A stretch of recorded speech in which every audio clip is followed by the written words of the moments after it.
Welcome to Engaging with Self-Ligation, a series of short modules where topics surrounding self-ligation will be discussed. My name is Dr. Lisa Alvitro, and I have 25 years of clinical experience and over 15 in self-ligation. Today's topic will address achieving your goals with low force and light wires. Joining me is Jennifer McWhinney with over 17 years of clinical experience. Achieving your goals with low force and light wires. Small diameter wires with low forces can produce significant movements. And if you're not used to using a self-ligated appliance, you might not consider this possible. And I think this is one part where self-ligation really is an advantage clinically, and it's an advantage to your patients. So let's take a look at initial malocclusion. So usually our initial wire is an 014 super elastic night tie. At bonding, this was our initial malocclusion. This is when our patient returns with their first adjustment appointment, and you'll see that deflection still remains in that arch wire. The one thing that's really hard, I think, clinically is to train yourself to not want to keep changing arch wires. Anytime there's any deflection in an arch wire, it can produce movement. Now, if you're not in a self-ligated system, you may look at this and think that's not enough deflection to actually produce any tooth movement. And that may be true if your brackets are ligated, but in self-ligation, that is enough deflection to continue the movement. So I encourage people to leave that arch wire in place.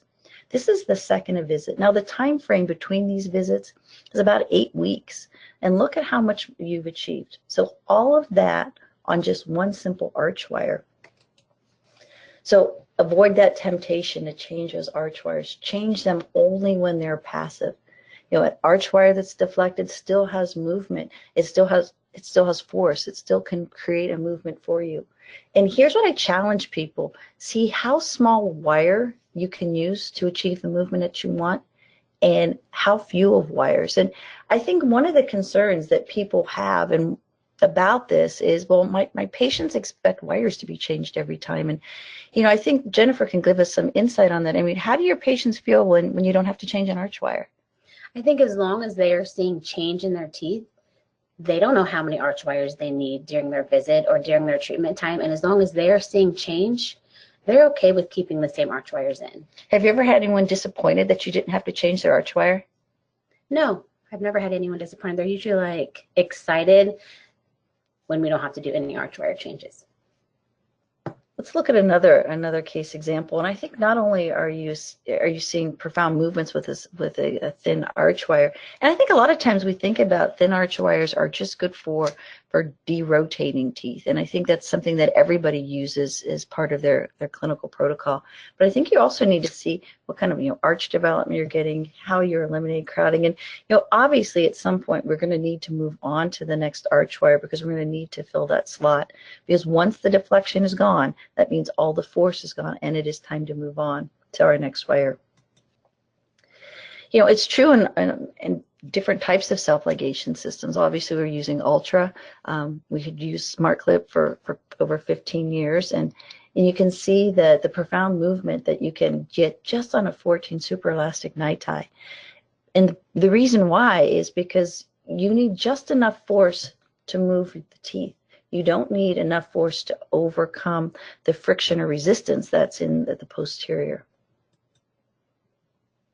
Let's look at another case, and you'll probably remember this young man, Jennifer. I do, yes.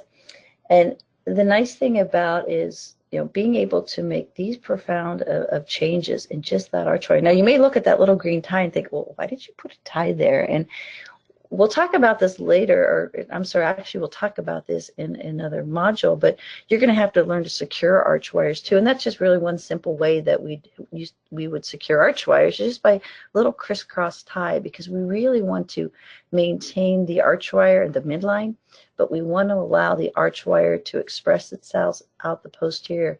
Now, when he came in for his first appointment, there was still deflection, so we allowed it to completely express itself. You can see how much alignment we're getting. And this is something else I think that you really need to consider too in a self-ligated system, is that if you look at that in those incisor position, you would assume that if you were to go ahead and tie that entire arch wire in, like if you're in a ligated system, One, you're not going to be able to produce this amount of movement, I believe, on the 14-night tie, but you'd also see excessive flaring. Well, yes, we do have an overjet, but you have to remember he was significantly class 2, and we're going to address that class 2 later. But if you look at the incisor position, you don't see an excessive amount of flaring. Now, here's another optimization type trick for self-ligation. One is we like to disarticulate the occlusion, because here's what you need to consider. You've got your bracket, which is basically your handle. Then you have your arch wire, and again, you want to go as small as possible to produce the deflection, to produce the force. But what other forces are acting against us? One, obviously, you've got to have force to move the teeth, to stimulate the periodontium, to initiate the bone response, but you also have the force of occlusion. And sometimes when people think they need to use heavy wires, what's interfering is the force of occlusion. So if you disarticulate someone, you're removing that force. And what I mean by force of occlusion, if you think about cases where someone's really locked in, there's cusp interdigitation, that you may find that you have to use larger wires just to not only overcome the force of the friction in the system, but also that force of occlusion. So when you disarticulate people, it's really easy to enhance the movement with self-ligation. And this is just a technique that we use. Location as far as where those stops are going to be. Sometimes they're in the posterior, sometimes they're in the anterior. It really depends what you're trying to accomplish, but disarticulation will really help you get full expression of that arch wire and produce the movement that you're looking for. And when I started really disarticulating people, either in the anterior, sometimes people call them bite turbos or bite ramps, I was concerned that patients would not accept them or have a difficulty with them. And so that's where I kind of rely on my clinical team. And Jennifer, I think, would like to comment on how do patients feel about when we create their little bite turbos or their bite cushions to disarticulate them.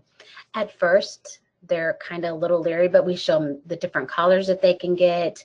And once we put them on, they don't seem to mind them at all. And they just love picking out the different collars and showing their friends and family. I think one of the things, too, to consider if you're going to disarticulate someone is you need to keep it equal bilaterally. Sometimes colleagues will say, oh, people don't like when you put something in their bite.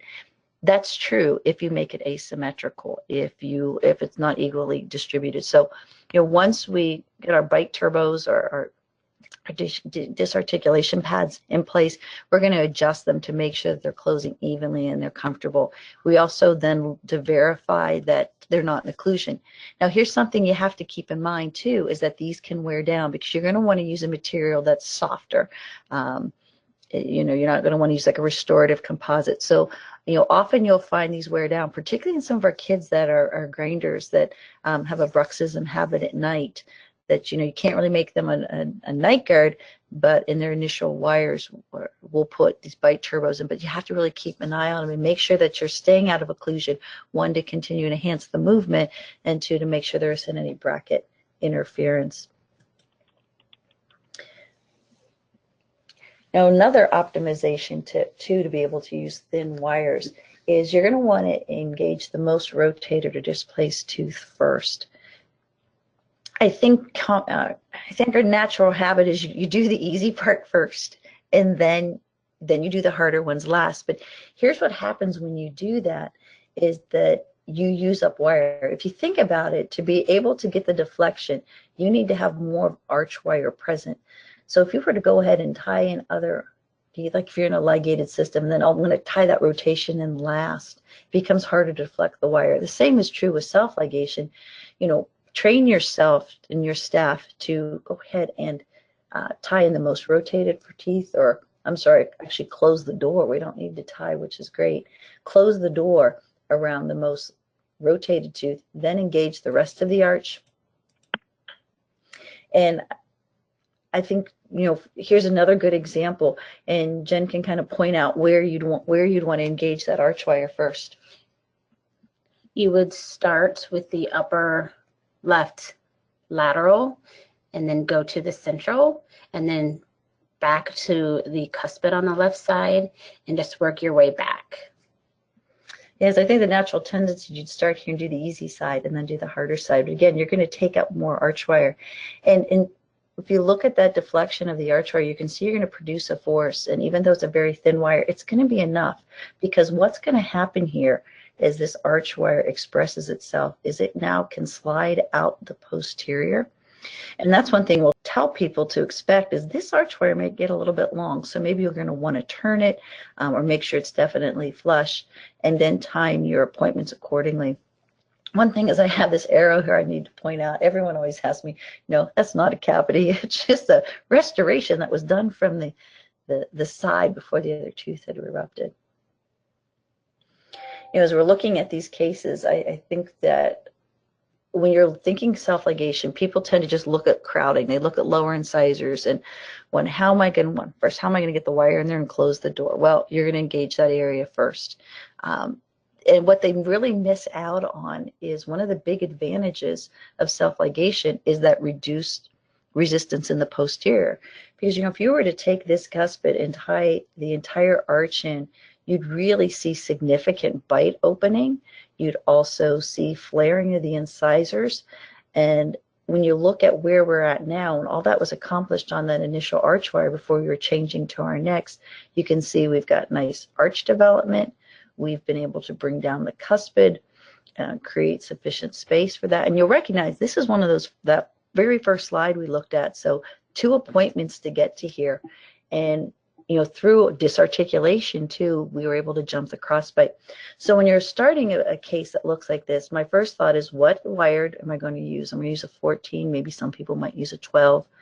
I need to disarticulate, because there's a really good example of force of occlusion. And if you keep that in that position, you're not going to be able to really jump that effectively.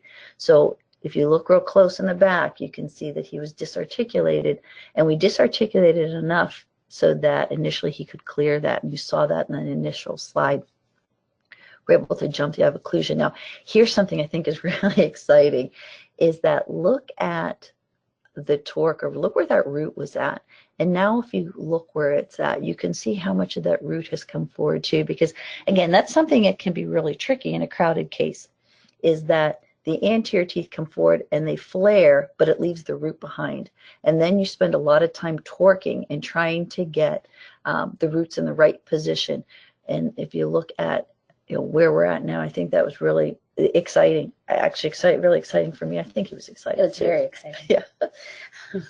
And also then too, once we were able to disarticulate him, as teeth line up, it was able to help adjust the midline as well. So, I really encourage people, if they're new to self-ligation, or maybe they've tried it before and they want to try it again, to think of not only the effectiveness in resolving crowding, but also how that lack of resistance in the posterior can really help align the dentition, develop the arches without significant flaring. Because that's one thing that you spend a lot of time trying to recover, is once there had been a lot of flaring in the dentition is coming back. Kind of this I think is a really good example too. And Jennifer, I think this is one of the patients that that you're involved with, and you can kind of see how much movement we were able to achieve just this thin wire. Some may choose maybe not to completely engage that, but because of the fear of excessive flaring. But if you take a look, you really have brought that in. You've got the arch development. 2 appointments later, this is where we're at, and we didn't excessively flare. Now, if you would have tied that in with a ligated bracket system, and particularly all the ties in that posterior, you would have seen significant bite opening. You would have seen flaring of the upper incisors. And I think that's where you have to go and start using a lot of heavier wires, because you're trying to overcome some of those iatrogenic effects. You're trying to decrease torque in the anteriors. Today's topic was achieving your goals with low force and light wires. There are other topics that will be available as part of this series.